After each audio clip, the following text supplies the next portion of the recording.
அன்பானவர்களே, அன்பு வணக்கங்கள். உங்களிடம் 3 விதமான சக்திகள் இருக்கிறது. எங்களிடமா நீங்க கேட்கலாம். பல பேருக்கு இது தெரிவதே இல்லை. உங்கள் உள்ளே 3 விதமான சக்திகள் ஒன்றிணைந்து இருக்கிறது. மும்மூர்த்திகள் என்று சொல்லக்கூடியவை உங்கள் உள்ளே தான் இருக்கிறதே தவிர வெளியே இல்லை.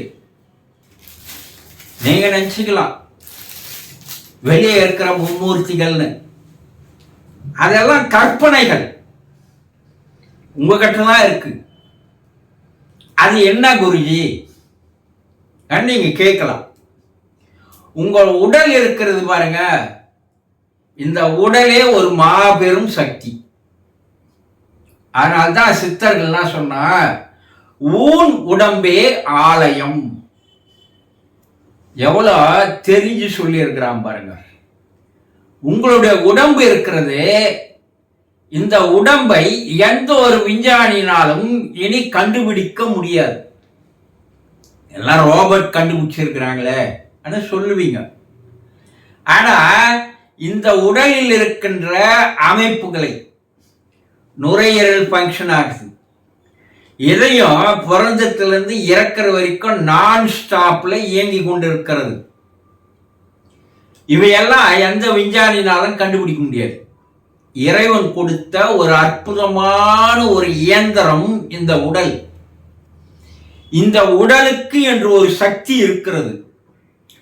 அந்த சக்தியை சரியான விகிதத்தில் நீங்கள் அதை பராமரித்து வந்தால் இந்த உடலானது எப்போதும் ஆரோக்கியமாகவே இருக்கும். அப்போ உடம்பினை சரி செய் என்று சொன்னார்கள். உடம்பால் அழியின் உயிரார் அழிவர். சித்தர்கள் எப்படி சொல்லிக்கிறாங்க பாருங்க. உடம்பால் அழிஞ்சன்னா உயிரால் அழிஞ்சிருவர். அப்ப உடம்பை மிக சரியாக வைத்துக் கொள்ள வேண்டும். அது ஒரு சக்தி. சரி, இந்த உடம்புக்குள்ளே மனம் இருக்கிறது இல்லையா, அது ஒரு மாபெரும் சக்தி. உடம்பை கூட மனமானது ஒரு மாபெரும் சக்தி. இந்த மனதை மிக சரியாக கையாள தெரிந்து கொண்டால் உங்களோட உடம்புல சக்தியானது தேக்கத்திலேயே இருக்கும். சரி, மூன்றாவது உயிர். இந்த உயிர் என்பதும் ஒரு சக்தி. இந்த 3 சக்தியும் சரியான விகிதத்தில் இருக்கணும். அது குறையக்கூடாது. அதே நேரத்தில் இந்த 3 சக்தியும் நீங்கள் ஒன்று சேர்த்தால், ஒன்றிணைந்தால் 4வது ஒரு சக்தி உருவாகிறது. இந்த 4வது சக்திக்கு துரியம்னு பேர். இந்த துரிய நிலை வரும் பொழுது இறைநிலைக்கும் உங்களுக்கும் ஒரு நெருங்கிய தொடர்பானது ஏற்படுகிறது. நீங்கள் நான்முகனாக மாறிவிடுகிறீர்கள். நீங்களே இறைவனாக மாறுகிறீர்கள். இறைநிலை அடைகிறீர்கள். இதைத்தான் சித்தர்கள், யோகிகள், முனிவர்கள், ரிஷிகர் பல்லாண்டு காலங்கள் போதித்து சென்றார்கள்.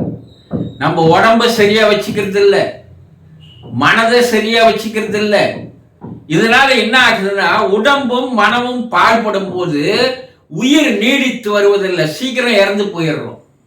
இறைவனை நாம் தெரிந்து கொள்வதே இல்லை, இறை சக்தியோடு நாம் தெரிந்து கொள்வதில்லை, இறை சக்தியோடு நாம் சேருவதே இல்லை.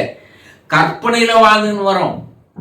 பல கோயிலுக்கு போய் கடவுளை கும்பிடுறோமே தவிர அந்த கடவுளை நாம் ஆராய்ச்சி செய்வதில்லை. அது ஏன் அப்படி உருவத்தில் இருக்குது? ஏன் அதை நம்ம வழிபடணும்? எதற்கு இந்த ஆலயங்கள், எதற்கு இந்த கோவில்கள், ஏன் இந்த வழிபாட்டு முறைகள், ஏன் இத்தனை உருவங்களில் இப்படி மாறுபட்ட கடவுள்கள்? இதெல்லாம் நம்ம கேட்கறதே இல்லை. ஏன்னா அந்த இறைவன் உனக்குள்ளேயே இருக்கிறான்.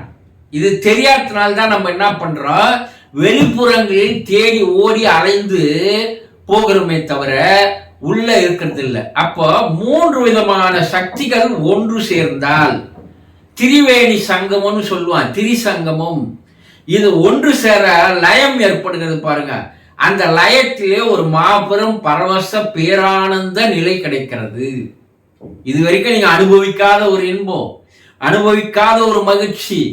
அது அந்த மகிழ்ச்சி தான், அந்த ஆனந்தம் தான், அந்த அனுபவம் தான் இறைவனை தவிர வேறு எதுவும் அல்ல.